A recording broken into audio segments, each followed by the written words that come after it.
8 November ছিল শ্রুতির birthday. আর 9 November দুপুরবেলা আমাদের সবার নেমন্তন্ন ছিল ওদের বাড়িতে, আমার ভাইজি জ্যাঠার ছেলের মেয়ে। তো কেক কাটিং হলো এখানে, আর আমরাও তো সবাই চলে গেছি একদম সেজে গুজে। এই যে এখানে আমরা ফার্স্ট ব্যাচেই খেতে বসেছি, ভেতরেও একটা টেবিল আছে আর এই জায়গাটাতে আমরা বসেছি।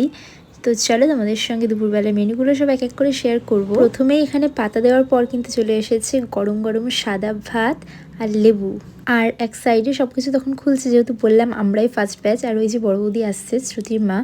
তো এখানে আমরা সবাই বসে গল্প করছিলাম, তার মধ্যেই দিয়ে গেল এখানে ভেজ ডাল গরম গরম, যেটার মধ্যে লেবু চিপে আর সাথে ছিল ডালের সাথে চিপস।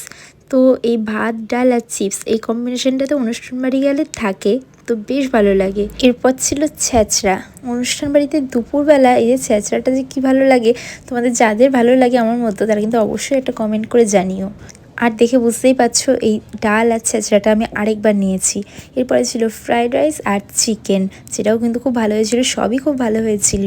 আর আমরা সবাই খেতে বসেছিলাম, সবারই মোটামুটি লেগ পিস পড়েছিল, মানে পিসগুলো এত ভালো ছিল। আমি সেকেন্ডবার নিয়েছি তখনও লেগ পিস পড়েছিল।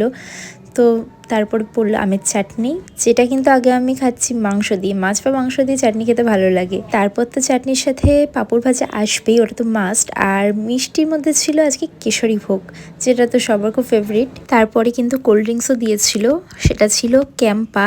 আর এর সাথে কিন্তু শেষে হজমোলাও ছিল। এই যে ক্যাম্পা আর হজমোলা নিয়ে আমি চলে এসেছি বাইরে, আর তখন দেখলাম বুকু আসলো, ওর পড়া ছিল। তো যাই হোক, এইভাবেই তো দুপুরটা ভালোই কাটলাম। ওদিকে মারাও চলে এসেছে এক এক করে। চলো আবার দেখা হচ্ছে তোমাদের সাথে, টাটা।